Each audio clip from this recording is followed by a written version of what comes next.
কারণ হাদিস মানার প্রয়োজনীয়তা যেরকম গুরুত্বপূর্ণ, কোরআন যেভাবে আমাদেরকে মানতে হবে, হাদিসও আমাদেরকে সেভাবে মানতে হবে। হাদিস যেরকম কোরআন যেভাবে ওয়াহি, হাদিসও এমনই ভাবে ওয়াহি। কারণ কোরআন ও হাদিসকে আলাদা আলাদা মানে কেউ দুনিয়াতেও শান্তি পাবে না, পরকালেও সে শান্তি পাবে না। যদি কেউ বলে আমি শুধু কোরআন মানবো, হাদিস মানবো না, তাহলে সে বিভ্রান্ত। আবার যদি কেউ বলে যে আমি শুধু হাদিস মানবো, কোরআন মানবো না, তাহলে সে পথভ্রষ্ট।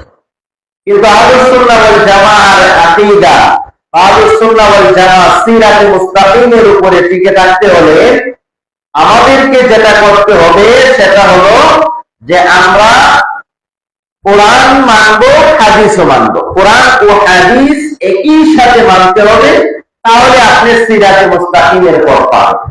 যেমনটি রাসূলুল্লাহ সাল্লাল্লাহু আলাইহি ওয়াসাল্লাম আমাদেরকে বলে দিয়েছেন যে তারাকতু ফীকুম আমরাইন লান তাদিল্লু মা তামাসসাকতুম বিহিমা, যে আমি তোমাদের মাঝে দুটি বস্তুকে রেখে যাচ্ছি, যতদিন পর্যন্ত তোমরা এই দুটি বস্তুকে আঁকড়িয়ে ধরবে ততদিন তোমরা গোমরা হবে না, সঠিক পথের উপরে থাকবে, সিরাতে মুস্তাকিমের উপরে থাকবে।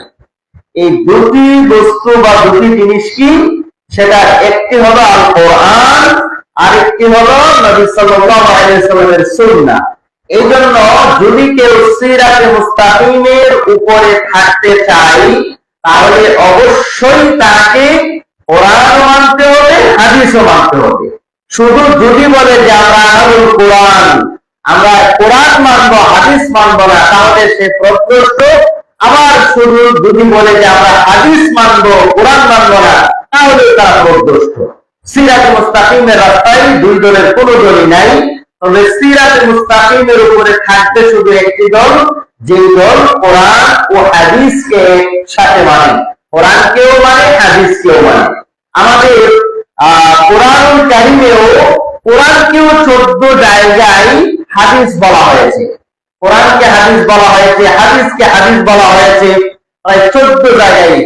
রাসূলুল্লাহ সাল্লাল্লাহু আলাইহি ওয়াসাল্লাম যত জুমার খুতবা দিতেন, প্রত্যেকটি জুমার খুতবায় তিনি বলতেন ফাইন্না আহসানাল হাদিসি কিতাবুল্লাহ, সর্বোত্তম হাদিস হলো আল্লাহর কিতাব, ওয়া খায়রুল হাদি হাদি মুহাম্মাদিন সাল্লাল্লাহু আলাইহি ওয়াসাল্লাম, আর সর্বোত্তম পথ প্রদর্শনকারী হলেন মুহাম্মদ সাল্লাল্লাহু আলাইহি ওয়াসাল্লাম।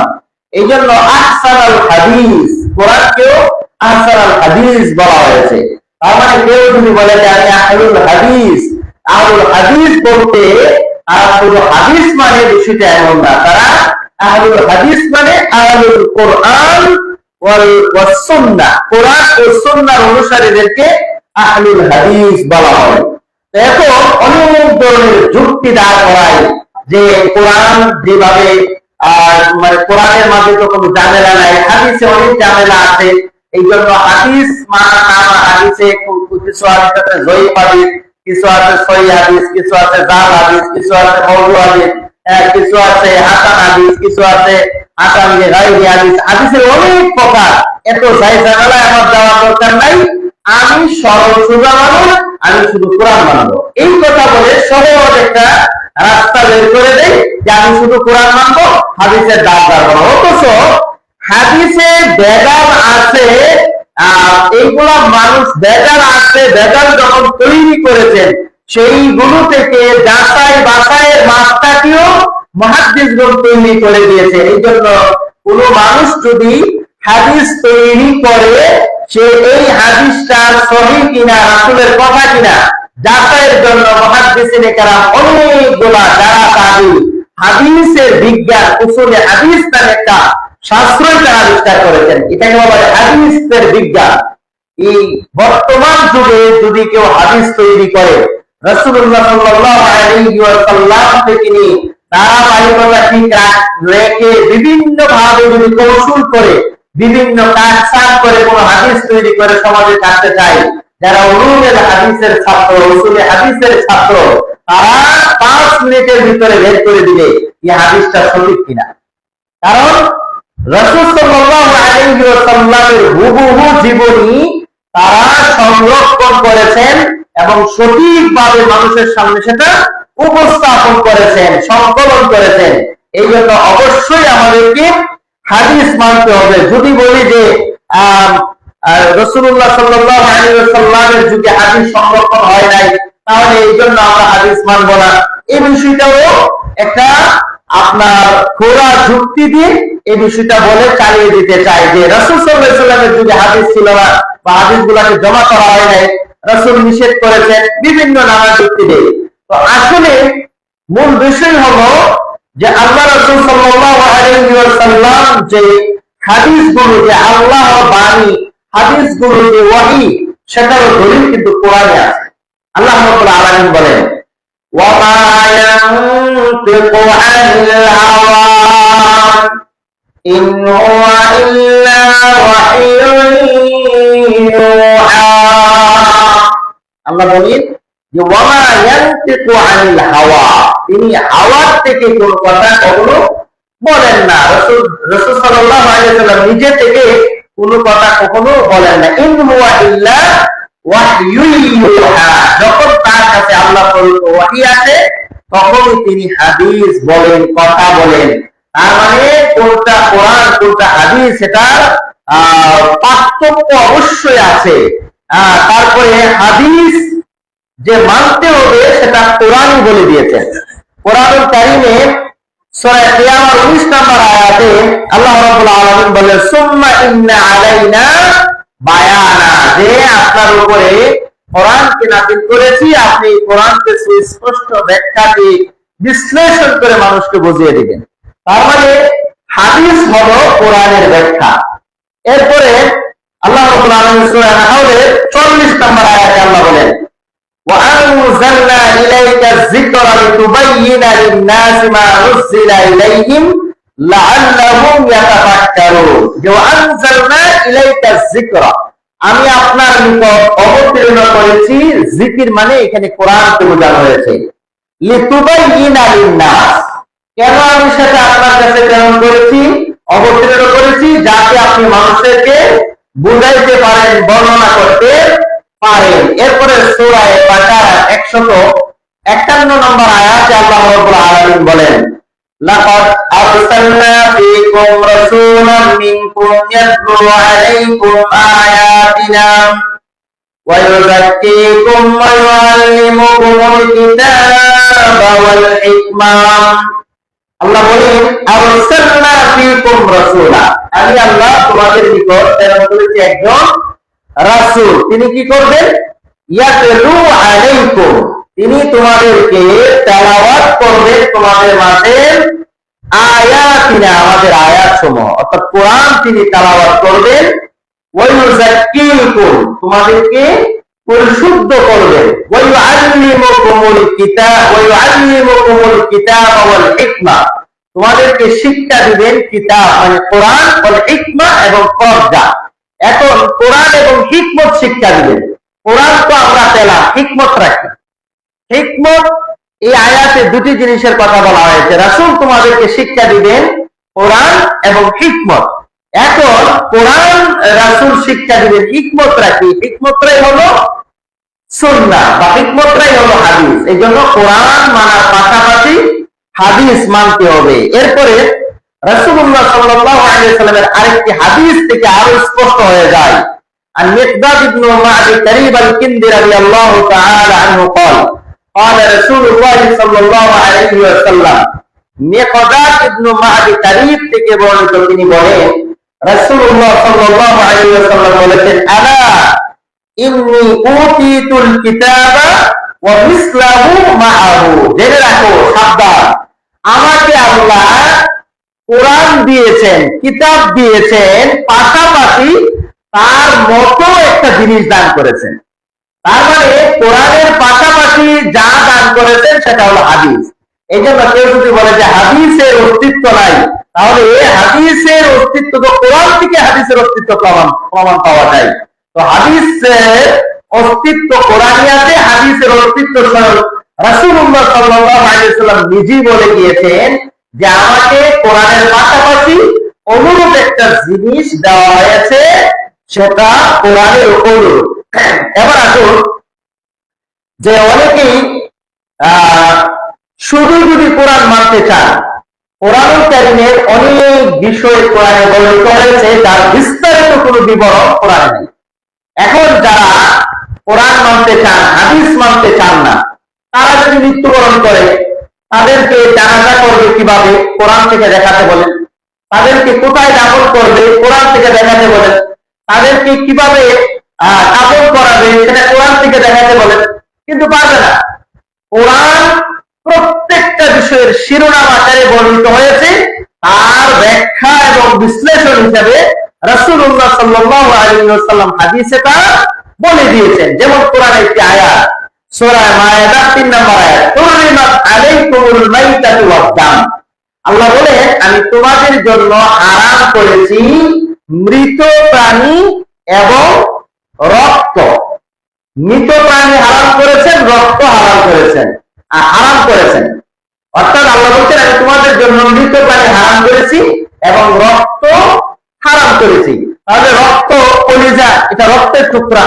এখন যারা বলে যে আমরা কোরআন মানবো, তাহলে কোরআনে তো এই রক্ত হারাম করেছেন, তাহলে তারা ওই কলিজা খাওয়া বাদ দিয়েছে। কলিজা কিন্তু ঠিকই খাচ্ছে। মাছ মারা গিয়েছে, মরা মাছ, যারা কোরআন মানে তারা কিন্তু মৃত মাছও খাচ্ছে। অথচ আমরা বলেছেন কি কোরআনে, হুরিমাত আলাইকুমুল মাইতাতু ওয়াদ দাম, যে আমি তোমাদের জন্য হারাম করেছি মৃত এবং রক্ত। এখন মাছ মৃত, এটাও খাচ্ছে, আবার কলিজা, সেটা রক্তের টুকরা, এটাও খাচ্ছে। কিন্তু এইটার বিশ্লেষণ তো রাসূল সাল্লাল্লাহু আলাইহি ওয়াসাল্লাম করে দিয়েছেন। রাসূলুল্লাহ সাল্লাল্লাহু আলাইহি ওয়াসাল্লাম বলেন, ওয়াইল্লাত লাকুম মাইতাতানি ওয়াদ দামানি, তোমাদের জন্য দুটি মৃত জিনিস হালাল করা হয়েছে আর দুটি রক্ত হালাল করা হয়েছে, আর বাকি সব হারাম। তবে দুটি মৃত জিনিস খাওয়া যাবে, একটা হলো হিতান ওয়াল হুর, মানে মাছ, এবং ওই যারা টিড্ডি, পঙ্গপাল মারা গেলে পঙ্গপাল খাওয়া যাবে, আর মাছ মারা গেলে এটা খাওয়া যাবে। এটা রাসূলের হাদিস থেকে প্রমাণ। আর আল কাবিদ ওয়াত তিহাল, দুইটা রক্ত হালাল করা হয়েছে। এই দুইটা রক্তের মাঝে একটা হলো কলিজা আর একটা হলো প্লীহা বা যকৃত, আমরা যেটাকে বলি, বা দিল। এই দুইটা রক্ত যদিও রক্তের টুকরা, তারপরে সেটা খাওয়া যাবে। এটা রাসূলুল্লাহ সাল্লাল্লাহু আলাইহি ওয়াসাল্লামের হাদিস থেকে প্রমাণ। এখন যদি কেউ বলে যে না আমরা হাদিস মানবো না, তাহলে তো তাদের বিপদে পড়তে হবে। 2 নম্বর উদাহরণ, আল্লাহ সুবহানাহু ওয়া তাআলা কোরআনুল কারীমে সূরা জুমার মাঝে বলেন, ইয়া আইয়ুহাল্লাযীনা আমানু ইযা নুদিয়া লিস-সালাতি মিন ইয়াউমিল জুমআতি ফাসাউ ইলা যিকরিল্লাহি ওয়া যারুল বাই'। এখানে আয়াতে বলা হয়েছে যে ইযা নুদিয়া লিস-সালাতি, যখন সালাতের জন্য ডাকা হয়, মিন ইয়াউমিল জুমআতি, জুমার দিন, ফাসাউ ইলা যিকরিল্লাহ, তোমরা দ্রুত আল্লাহর স্মরণে চলে আসো, ওয়া যারুল বাই', কেনা বেচা বাদ দিয়ে। এখন কেনা বেচা বাদ দিয়ে এই আয়াতে জুমার দিনের যে সালাতের কথা বলেছে, নুদিয়া লিস-সালাত, যখন তোমাদেরকে সালাতের জন্য ডাকা হয়। এখন জুমার দিন, শুক্রবারে তো সালাত আছে, শুক্রবারে জোহরের সালাত আছে, শুক্রবারে ফজরের সময় ফজরের সালাত আছে, আসরের সালাত আছে, মাগরিবের আছে। এখন নুদিয়া লিস-সালাত বলতে কোন সালাতের জন্য ডাকা হয়েছে? এটা কি শুধু জুমার সালাত? কোরআনে সরাসরি জুমার সালাতের কথা বলা হয়নি, বলতে সালাতের জন্য যখন ডাকা হয়। এখন কোন সালাতের জন্য? আপনি সেটা জানতে হলে রাসূলুল্লাহ সাল্লাল্লাহু আলাইহি ওয়াসাল্লামের হাদিসে যেতে হবে। রাসূল সাল্লাল্লাহু আলাইহি ওয়াসাল্লামের হাদিসে এটা স্পষ্ট করে দিয়েছে, যখন জুমার সালাতের আযান হবে, তখন তোমরা তোমাদের কেনা বেচা সবকিছু বাদ দিয়ে তোমরা মসজিদে চলে আসতে হবে। তার মানে এই আয়াত থেকেও যেটা বোঝা যায় যে অবশ্যই আমাদেরকে হাদিস মানতে হবে। 3 নাম্বার উদাহরণ কোরআন থেকে আছে। আল্লাহ রাব্বুল আলামিন বলেন, আস-সারিকু ওয়াস-সারিকাতু ফাকতাউ আইদিয়াহুমা, যখন চোর এবং পুরুষ চোর এবং নারী চোর যারা যখন চুরি করে, তখন তাদের হাতগুলো কেটে দাও। এখন কোরআনে আছে ডাইরেক্ট হাত কেটে দাও। এখন কতটুকু কাটতে হবে? হাত কি শুধু কবজি পর্যন্ত কাটতে হবে, নাকি কোল পর্যন্ত কাটতে হবে, নাকি একেবারে বগল পর্যন্ত কাটতে হবে? কোনটা? হাত তো পুরাটাই হাত। আবার কিভাবে কাটতে হবে, একবার চুরি করলে কি 2 হাত একসাথে কেটে দিতে হবে নাকি কি করতে হবে, এটার সুষ্ঠু সমাধান রাসূলুল্লাহ সাল্লাল্লাহু আলাইহি ওয়াসাল্লাম দিয়েছেন। রাসূল সাল্লাল্লাহু আলাইহি ওয়াসাল্লাম বলেছেন যে হাত কাটার ব্যাপারে যখন চুরি করে তখন এই হাত ডান হাত বাম পাও, বাম হাত ডান পাও, এইভাবে সাল্লাল্লাহু আলাইহি ওয়াসাল্লাম বলে দিয়েছেন, একটা সমাধান দিয়েছেন। তাকে একটা সুযোগ দেওয়া হোক। ইসলাম তো যেহেতু সহজতার ধর্ম, ইসলাম সহজ করেছে সকল বিষয়, এই জন্য যেটা যেভাবে করা দরকার রাসূলুল্লাহ সাল্লাল্লাহু আলাইহি ওয়াসাল্লাম ব্যাখ্যা বিশ্লেষণ করে বুঝিয়ে দিয়েছেন। এরপরে কোরআনুল কারীমে আরেকটা উদাহরণ আছে, সূরা তাওবার 108 নম্বর আয়াত, মাসজিদুল উসসিসা আলা তাকওয়া, যে ওই মসজিদ যে মসজিদ তাকওয়ার উপরে প্রতিষ্ঠিত হয়েছে। এখন তাকওয়ার উপরে প্রতিষ্ঠিত হয়েছে কোন মসজিদ, তাকওয়ার উপরে কোন মসজিদ প্রতিষ্ঠিত হয়েছে? এখানে তো শুধু মসজিদের কথা বলা হয়েছে, এখন তাকওয়ার উপরে প্রতিষ্ঠিত মসজিদ কোনটা? এটা বাংলাদেশের মসজিদ নাকি সৌদি আরবের মসজিদ নাকি পাকিস্তানের মসজিদ? এইটা তো কোরআনে কোথাও নাই, কিন্তু রাসূলুল্লাহ সাল্লাল্লাহু আলাইহি ওয়াসাল্লাম বিশ্লেষণ করে বুঝিয়ে দিয়েছেন এইখানে মসজিদ বলতে ওই মসজিদকে বোঝানো হয় যে মসজিদ রাসূলুল্লাহ সাল্লাল্লাহু আলাইহি ওয়াসাল্লামের মসজিদ। এই জন্য রাসূল সাল্লাল্লাহু আলাইহি ওয়াসাল্লামের মসজিদ মসজিদে নববী বোঝানো হয়েছে। তো এই 4টি উদাহরণ কোরআন থেকে দিলাম, যে প্রত্যেকটা আয়াত কোরআনুল কারীমে আরো আয়াত আছে, যেমন আল্লাহ সুবহানাহু ওয়া তাআলা বলেছেন ওয়া আকিমুস সালাতা ওয়া আতুজ যাকাত, তোমরা সালাত আদায় করো, যাকাত প্রদান করো। এখন আপনি সালাত আদায় করার ক্ষেত্রে আছে, সালাতে আপনি তাকবীরে তাহরিমা দিবেন, হাত কোথায় বাঁধবেন, কিভাবে আপনি রুকুতে কি করবেন, সিজদায় কি করবেন, তারপরে দুই সিজদার মাঝখানে কি পড়বেন, প্রত্যেকটা বিষয়ের বিস্তারিত বিবরণ আল্লাহ রাসূল সাল্লাল্লাহু আলাইহি ওয়াসাল্লাম হাদিসে বলে দিয়েছেন।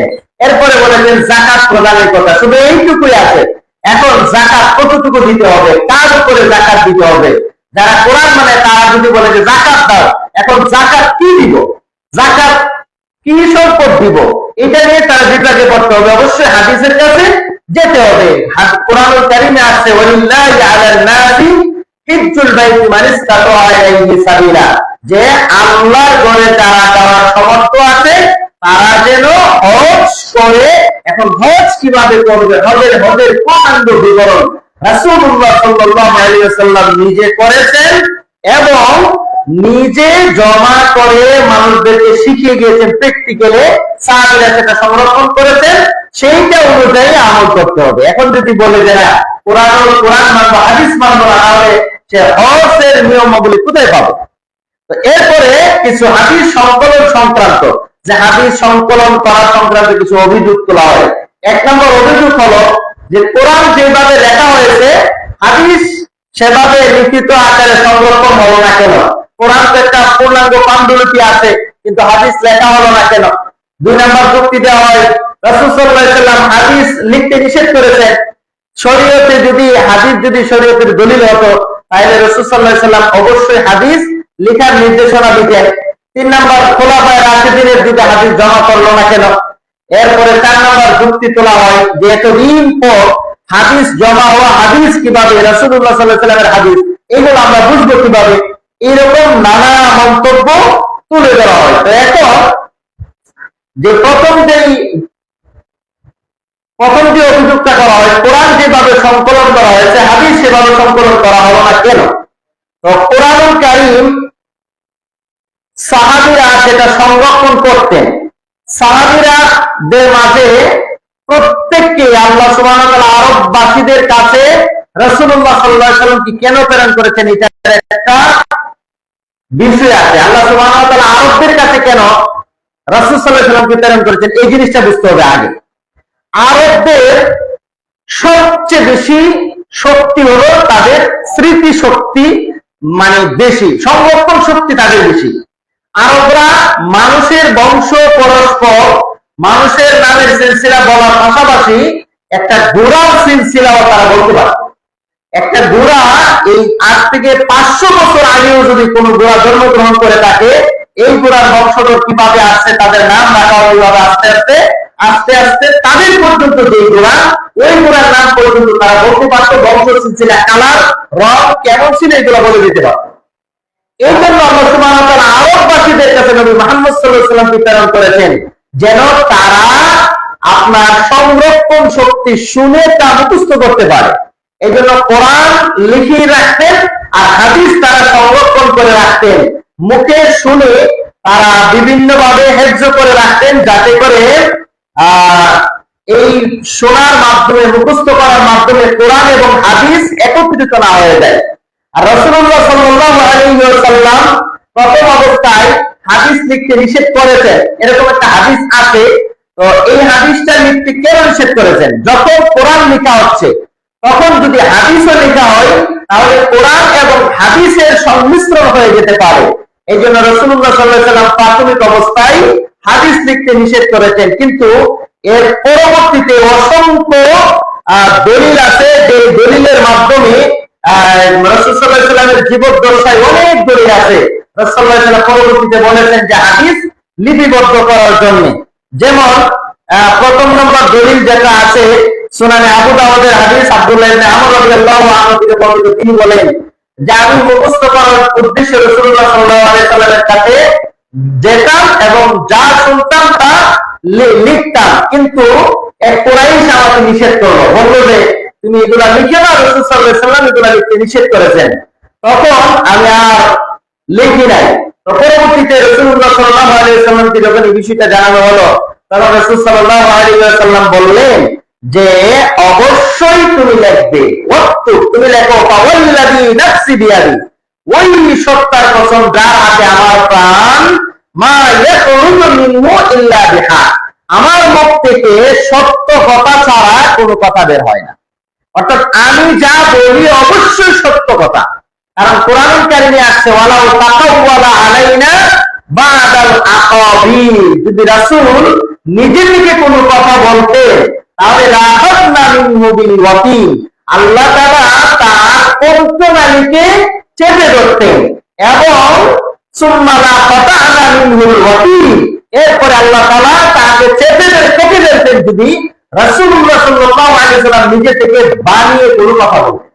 তার মানে রাসূল সাল্লাল্লাহু আলাইহি ওয়াসাল্লাম যা বলেছেন তা ওহী, এতে কোনো সন্দেহ নাই, এবং রাসূলুল্লাহ সাল্লাল্লাহু আলাইহি ওয়াসাল্লাম যা বলেছেন তা ওহী, এতে কোনো সন্দেহ নাই। এই জন্য রাসূল সাল্লাল্লাহু আলাইহি ওয়াসাল্লাম হাদিসের ব্যাপারে এত হুঁশিয়ারি কেন দিয়েছেন? এত হুঁশিয়ারি দেওয়ার কারণ হলো যে রাসূলুল্লাহ সাল্লাল্লাহু আলাইহি ওয়াসাল্লামের নামে যদি কেউ মিথ্যা রচনা রাখে, আল্লাহ রাসূল সাল্লাল্লাহু আলাইহি ওয়াসাল্লাম বলেন, মান কাযাবা আলাইয়া মুতাআম্মিদান ফালইয়াতাবাওয়া মাকআদাহু মিনান নার, যেই ব্যক্তি রাসূলুল্লাহ সাল্লাল্লাহু আলাইহি ওয়াসাল্লামের নামে মিথ্যা কথা বলবে, মিথ্যা রচনা করবে, সে যেন তার স্থানকে জাহান্নামে বানিয়ে দিবে। এই জন্য যেই কোনো মানুষ যেই কোনো কথা যেই কোনো ভাবে রাসূলের নামে চালিয়ে দিতে পারবে না। যেটা রাসূল বলেছেন সেটাই বলতে হবে। রাসূলের হাদিস কিনা সেটা কনফার্ম হওয়ার জন্য আপনি যাচাই বাছাই করবেন। দেখেন কোরআন যেভাবে সংরক্ষিত হয়েছে, হাদিসও সেভাবে সংরক্ষিত হয়েছে, এবং মানুষ সন্দেহ করবে বিদায় প্রত্যেকটা হাদিসের সাথে একটা সনদ বা সিলসিলা যুক্ত করা হয়েছে।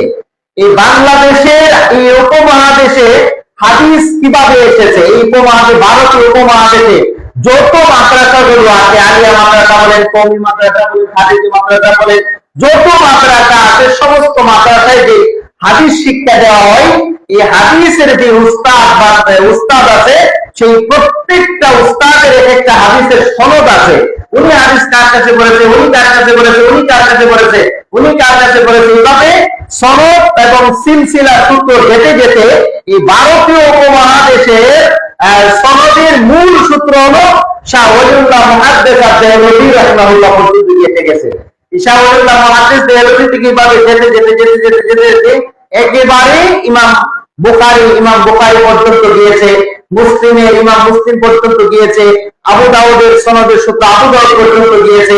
এইভাবে আজকের যুগে এই বছরও যদি কেউ বাংলায় হাদিস পড়ে আর উস্তাদের কাছে হাদিস পড়ে, এই উস্তাদ তার উস্তাদ থেকে, এই উস্তাদ তার উস্তাদ থেকে, এইভাবে যেতে যেতে ওই হাদিসের কিতাব পর্যন্ত যায়। আর হাদিসের কিতাবে হাদ্দাসানা বলে সনদ উল্লেখিত আছে। হাদ্দাসানা যেমন ইমাম বুখারী বলেন আমাকে পড়িয়েছেন ইমাম, উনি বলেন আমাকে পড়িয়েছেন অমুক, এমকের উস্তাদ ইমক, এমকের উস্তাদ ইমক। এইভাবে যেতে যেতে তিনি বলেন আমি শুনেছি রাসূলুল্লাহ সাল্লাল্লাহু আলাইহি ওয়াসাল্লামের সাহাবী থেকে। সাহাবী বলেন আমি স্বয়ং রাসূলুল্লাহ সাল্লাল্লাহু আলাইহি ওয়াসাল্লাম থেকে শুনেছি। এইভাবে একটা যদি বাদ করে যায়, এই হাদিসের সনদে যদি কোনো সমস্যা হয়, এই হাদিসটাকে মুহাদ্দিসিন কেরাম গ্রহণ করেন নাই। এই হাদিসকে মাকতু হাদিস বলেছেন, মুনকার হাদিস বলেছেন। হাদিস এমন কি যে সমস্ত মানুষেরা হাদিস বর্ণনা করেছেন কিতাবের ভিতরে, যাদের থেকে উনি হাদিসগুলো চয়ন করেছেন, এই লোকদের জীবনী নিয়ে প্রত্যেকটা রাবীর জীবনী নিয়ে এক একটা গ্রন্থ রচনা হয়েছে। এরকম প্রত্যেকটা রাবী তাদের 10টি 12টি গুণ বর্ণনা হয়েছে। 10টা গুণ যদি 10টার মধ্যে কয়েকটা গুণ যদি না থাকে, তাহলে তার হাদিস গ্রহণ করে নেয় মুহাদ্দিসিন কেরাম। যেমন তার যত্ন, তার আদালত, তার আমানতদারিতা, তার সুস্থ মস্তিষ্কতা, মানুষের সমর্থন, তার সংরক্ষণ শক্তি, মেধা শক্তি কেমন ছিল, এইরকম বিষয়গুলা যাচাই বাছাই করে মুহাদ্দিসিন কেরাম হাদিসের কিতাবে হাদিসটা সংরক্ষণ করেছেন। ইমাম বুখারী রাহিমাহুল্লাহকে এমনিতেই আমিরুল মুমিনিন হাদিস বলা হয় না, যে তিনি হাদিস জগতের সম্রাট কিভাবে হয়েছেন। তিনি প্রায় 1000 মাইল 1000 মাইলের মতো সফর করেছেন। শুনেছেন ওই গ্রামে অমুক দেশে একজন ব্যক্তির কাছে একটা হাদিস আছে রাসূলের, এটা আনার জন্য উনি যাবেন।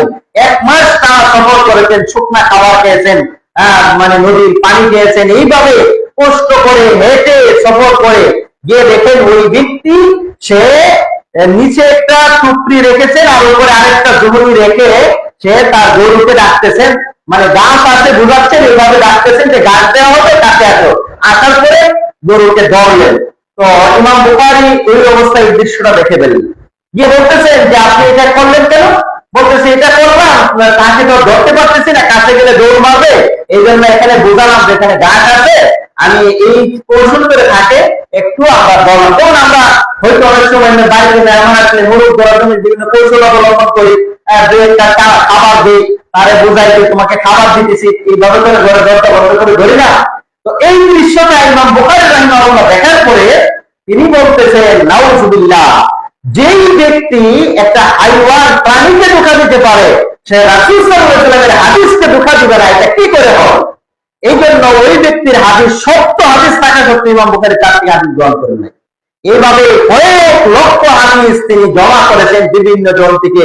এরপরে জমা করে তার মুখস্থ শক্তি, তার চাল চলন, তার আচার ব্যবহার, এইগুলো সবগুলো যাচাই বাছাই করে এবং প্রত্যেকটা হাদিস লেখার আগে রাসূলুল্লাহ সাল্লাল্লাহু আলাইহি ওয়াসাল্লামের রওজার সামনে মসজিদে নববীতে বসে 2 রাকাত সালাত আদায় করে তিনি ইস্তিখারা করলেন, ঘুম থেকে উঠে তারপরে হাদিসগুলো লিপিবদ্ধ করেছেন, কনফার্ম হয়ে হয়ে হাদিসগুলো লিপিবদ্ধ করেছেন। তার মানে এই জন্যই আর আমাদের এই উস্তাদ বলে যে আম গাছে জাম ধরে না, ধরে যেতে পারে, আমাবস্যা রাতে যে চা দিবে না, উঠে যেতে পারে, কিন্তু এই বুখারী মুসলিমের হাদিস পৃথিবী উঠতে গেল এই হাদিস যে রাসূলের কথা, এটা কখনো ভুল হবে না।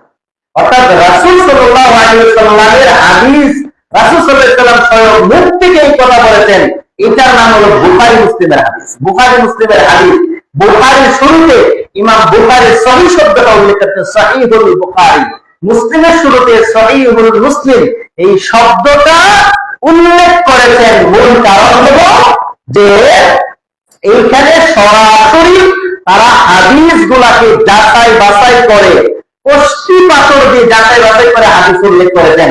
এখন এই একটা হাদিস মনে করতে হলে এটা স্বয়ং রাসূলুল্লাহ সাল্লাল্লাহু আলাইহি ওয়াসাল্লামের কথা। ইমাম তিরমিজি রাহিমাহুল্লাহ এই জন্য বলতেন, যে ঘরে তিরমিজি আছে, যে ঘরে কিতাব তিরমিজি আছে, মনে করতে হবে যে এই ঘরে স্বয়ং রাসূলুল্লাহ সাল্লাল্লাহু আলাইহি ওয়াসাল্লাম আছে। কারণ তিরমিজিতে শামাইলে তিরমিজি বা শামাইলে মুহাম্মাদি নামে একটা অংশ আছে, এই অংশের মাঝে উনি প্রায় 300 হাদিস উল্লেখ করেছেন। এই 300 হাদিসে রাসূলুল্লাহ সাল্লাল্লাহু আলাইহি ওয়াসাল্লাম কিভাবে হাসতেন, কিভাবে তার চেহারাটা ছিল, কিভাবে গ্রুপটা ছিল, শরীরের পশম কেমন ছিল, কিভাবে চাল চলন ছিল, রাসূল কিভাবে হাসি দিতেন, প্রত্যেকটা রাসূলের চোখ কেমন ছিল, চোখ কেমন ছিল, নাক কেমন ছিল, প্রত্যেকটা বিষয়ের বিবরণ সেখানে উল্লেখ করেছেন। এই জন্য তিনি বলেন যে রাসূল সাল্লাল্লাহু আলাইহি ওয়াসাল্লাম স্বয়ং সেখানে আছেন। এই জন্য শামাইল তিরমিজি কেউ পড়লে বুঝতে পারবে যে আল্লাহ রাসূল সাল্লাল্লাহু আলাইহি সাল্লামের দৃশ্যপটের তাদের সামনে বাড়তেছে এত সুন্দর ভাবে রাসূল সাল্লাল্লাহু আলাইহি সাল্লামের জীবনী, রাসূল সাল্লাল্লাহু আলাইহি সাল্লামের অবয়ব, রাসূল সাল্লাল্লাহু আলাইহি সাল্লামের কথাগুলো সংরক্ষিত হয়ে আছে। এরপরেও একজন মানুষ অভিযোগ কোথায় যে হাদিস যারা মানে, হাদিসকে নিয়ে অনেক ধরনের কটাক্ষ করা হয়, হাদিস মানাকে তারা একেবারে গুরুত্ব মনে করে না, এবং হাদিস মানাকে তারা মনে করে যে এটা সাধারণ একটা বিষয়, এটা না মানলেও কোনো অসুবিধা নাই, হাদিস মানলে কি হবে আর না মানলে কি হবে, এই ধরনের নানা অজুহাত দেওয়া হয়। তো আসলে এই অজুহাত দিয়ে, এই খোঁড়া যুক্তি দিয়ে হাদিস অস্বীকার থেকে যারাই দূরে থাকবে, যারাই এগুলা থেকে মুখ ফিরিয়ে নিবে, তারাই বিপদে পড়বে। এই জন্য আমাদেরকে জীবনের সর্বক্ষেত্র দিয়ে হাদিসকে মানতেই হবে। একটা মানুষ তার জীবনে সফলতার জন্য হাদিস মানা বাধ্য। হাদিস আমরা মানতে বাধ্য যদি আপনি মুসলিম হন। মুসলিম ও ইসলামের উপরে থাকতে হলে অবশ্যই আমাদেরকে হাদিস মানতে হবে। হাদিস মানা ছাড়া ইসলাম মানার কোনো সুযোগ নাই। কোরআন যদি মানতে হয় তারপরেও আপনাকে হাদিস মানতে হবে। কোরআন মানার জন্য হাদিস মানা দরকার। এই যে হাদিস মানেন, কোরআন না মানেন, তাহলে বিপদে পড়বেন। এই জন্য আমরা কোরআনকে মানার চেষ্টা করব, পাশাপাশি হাদিসকে অবশ্যই আমাদেরকে মানতে হবে। সূরাতুল আলে ইমরানের 31 নম্বর আয়াতে আল্লাহ রাব্বুল আলামিন বলেন, "ওয়া ইন কুনতুম তুহিব্বুনাল্লাহ"